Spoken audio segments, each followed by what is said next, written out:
The busy hour of goals and near misses, blunders and brilliance, which might add a grey hair or two to the managers concerned looking for total efficiency. Nearly always, though, goals arise from someone's mistake, and for every jubilant scorer there has to be an equally despondent face, sometimes very well known indeed. Good afternoon.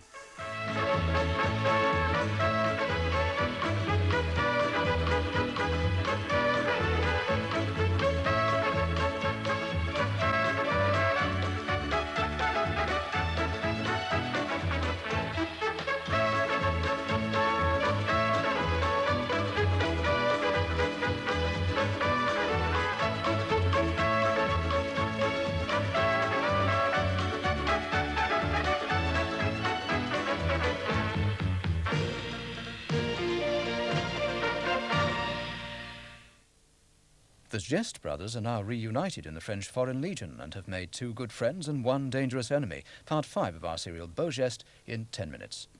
Now at 6 o'clock, it's time for the news on BBC1 with Jan Leeming.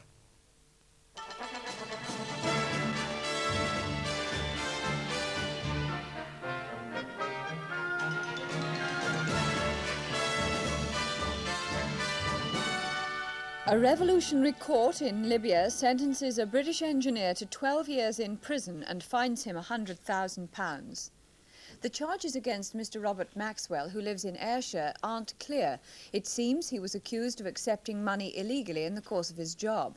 He's already been held in Libya for 2 years without trial, and he's thought to be the first foreigner tried by the country's revolutionary courts.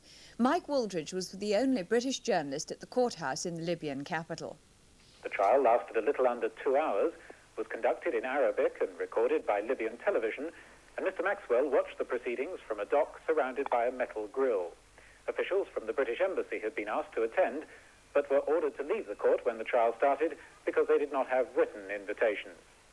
I was the only foreign correspondent present and was also asked to leave. Afterwards, court officials would do no more than confirm the sentence. But the Libyan Minister of Justice told me before the case that it was alleged that Mr. Maxwell had received more than £40,000 illegally while working as a civil engineer with the municipal authorities in the town of Shahat in northeastern Libya, and that he had now paid the money back. As Mr. Maxwell was led away after the trial by a member of the Revolutionary Committee that's been holding him, he was clearly shocked by the severity of the sentence. Mr. Maxwell's wife and young son live at Dreghorn near Irvine in Ayrshire. The Foreign Office have contacted Mrs. Maxwell since sentence was passed on her husband. Officials are apparently seeking clarification of the sentence from the Libyan authorities, the exact nature of the charges and any right of appeal open to Mr. Maxwell. A few minutes ago, Libyan radio listed the charges against Mr. Maxwell. They include hindering implementation of people's power, betrayal of trust, harming the economy and leaking secrets of his work in return for bribes. A blanket of secrecy still surrounds the latest security alert over a soldier in the intelligence corps thought to be involved in a leak of defence secrets to the Soviet Union. He's now under arrest in Aldershot on a military charge. The alert comes only 3 weeks after the spy, Jeffrey Prime, was jailed for 35 years for passing information to the Russians. From Aldershot, our defence correspondent Christopher Wayne. Officially, all the Defence Ministry will say is that a young soldier, a Lance Corporal in the Intelligence Corps, has been placed under close arrest and charged under Section 69 of the Army Act with improperly carrying out his duties. That's a catch-all phrase which can cover just about anything. But I understand that he has been questioned by the Army's Special Investigation Branch, by the Civilian Police Special Branch, and by the Security Service, MI5. The Intelligence Corps is one of the British Army's elite units with some exceptionally talented soldiers. The wartime role is split between gathering information about the other side and counter-spy operations against enemy agents called field security. The Corps headquarters is at Ashford in Kent, but officers and NCOs serve with every unit and headquarters in the British Army. All officers and NCOs picked for the Intelligence Corps are positively vetted. It's understood the arrest followed unauthorized visits to the Soviet embassy in London. The Russian embassy is kept under continuous surveillance by the security service, and this was intensified during the Falklands conflict. 3 of the units involved in the Falkland War, the 2nd and 3rd Battalions of the Parachute Regiment and the Gurkha Rifles, are all stationed in the Aldershot area. However, it's not yet clear whether there's any connection with this case. The Campaign for Nuclear Disarmament at their conference in Sheffield have voted overwhelmingly to consider non-violent direct action and civil disobedience in their campaign against sighting American cruise missiles in Britain. Nicholas Witchell was at the conference. The CND is concentrating its energies on trying to stop American cruise missiles being based in the United Kingdom next year. To that end, Britain's main anti-nuclear campaign today pledged itself to new tactics: non-violent direct action and civil disobedience, along the lines of the Greenham Common protest. If you're out of work or about to be out of work or dithering here and there, get on your thermal underwear and get your plastic bag and get to a peace camp. This is one way of showing this government the strength of our campaign. If we have got peace camps, non-violent direct action outside every nuclear base in this country, they can't shift us. CND is confident that it will go on finding fresh areas of support. Today its conference welcomed one new group called Tories Against Cruise and Trident. A group of nurses have offered to pay the £50 fine imposed for contempt on Mr. Ron Smith, the father of nurse Helen Smith. The nurses at the Royal Free Hospital in London have sent Mr. Smith the money with the message, "We want to see justice for one of our colleagues." Mr. Smith was fined by coroner Mr. Philip Gill after an outburst at the Leeds inquest into his daughter's death when he accused 2 men of murdering her. In Washington, 11 police were hurt and 38 people arrested during violent clashes which followed a rally by the Ku Klux Klan. The rally itself, the first in the American capital since 1925, was poorly attended and passed off without incident. The few Klansmen who demonstrated had already dispersed, but there were hundreds of counter-demonstrators still on the streets. Let me see your fists down with the Klan! Some of them vented their fury on an unmarked police car. The police replied with tear gas. Mounted park police then charged the crowd. What followed had nothing at all to do with the Ku Klux Klan rally. The main force of police was ahead of the counter-demonstration. The disturbances took place behind it. A bicycle shop was one of a number of stores looted by people using the event as a cover to carry off what they could. Police reported that of the 38 people arrested, half had previous criminal records. It was not a widespread riot, but it was serious and costly, and shopkeepers complained they were left unprotected. The chairman of Millwall Football Club has threatened to close it down if there's any more trouble. Today's programme for the 3rd Division match against Reading was given away to all spectators. In it, Chairman Alan Thorne said the riots in the cup tie at Slough last week, which Millwall lost, had dragged the club's good name through the mud for the last time. If the supporters couldn't behave, he said, there was no point in carrying on. England's cricketers now face a struggle in the Brisbane Test and they're still 51 runs behind. But the English batsmen seem to have struck a lucky patch. Michael Blakey reports. Fowler and Tavray put on 54 for the first wicket. How they survived is difficult to understand.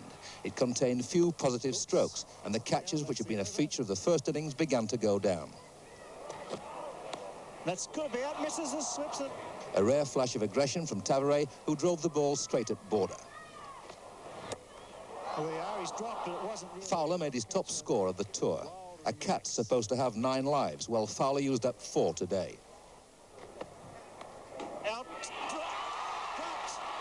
It couldn't go on forever, of course, and Tavray went to the first ball of Lawson's second spell. Question could be out, yes, he bounces fine. The same over, and Fowler gave an easy catch. He turned towards the dressing room to find he wasn't out. It was another no ball, the 19th of the innings. An hour's play was lost for bad light, then Gower tried his luck. The easiest chance of the day, but Yardley put it down. Bad light stopped play again, with England fortunate to be 71 for the loss of only 1 wicket. That's all from me for now. The main news is at 9:15.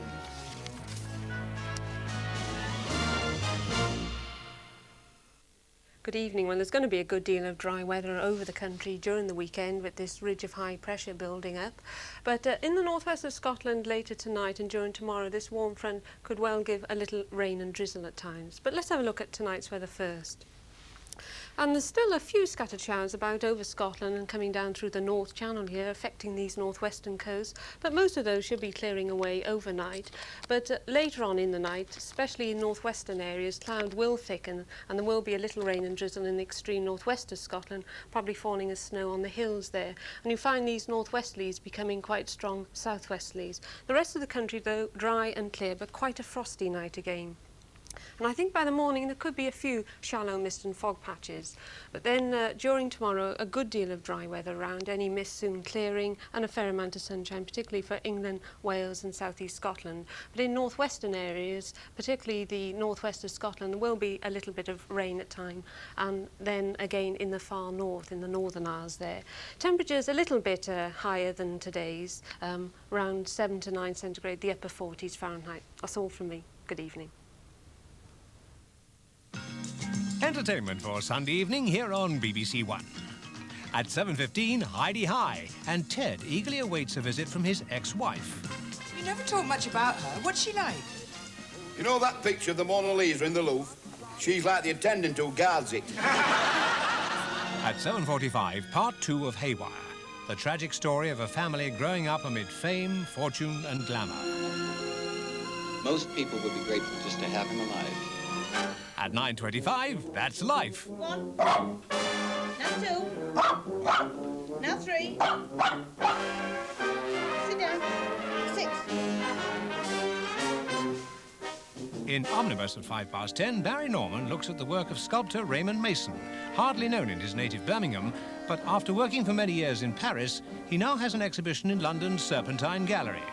With Out on a Limb at 10:55 and Snooker at 11:25, that's Sunday evening's entertainment on BBC1. On BBC Two, in about 4 minutes, the Money programme includes a report on the problems of finding finance to develop new ideas in industry. Here on BBC1, the brothers make a dangerous enemy in the 5th part of Beau Geste. Tonight at 7:45, part 2 of Haywire, the tragic story of a family growing up amid fame, fortune and glamour, starring Jason Robards and Lee Remick. Most people would be grateful just to have him alive. It's not the children's fault. Of course it is. They've been spoiled rotten by their father. You could still walk out on that stage and say, I'm 23, and they'd believe it. No, I couldn't. Bless you for a sweet liar, darling, but that ship has sailed forever and won't be back. The final part of Haywire is tonight at 7:45 on BBC1. In 35 minutes, more holiday camp capers with Heidi High. First on BBC1, Songs of Praise, which this week comes from Yorkshire.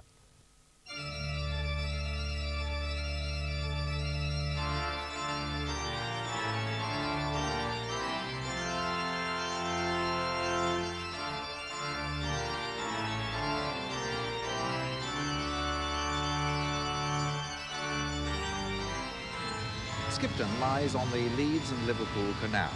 Nowadays more a place of recreation than an artery of commerce. And that goes for much of the surrounding countryside as well.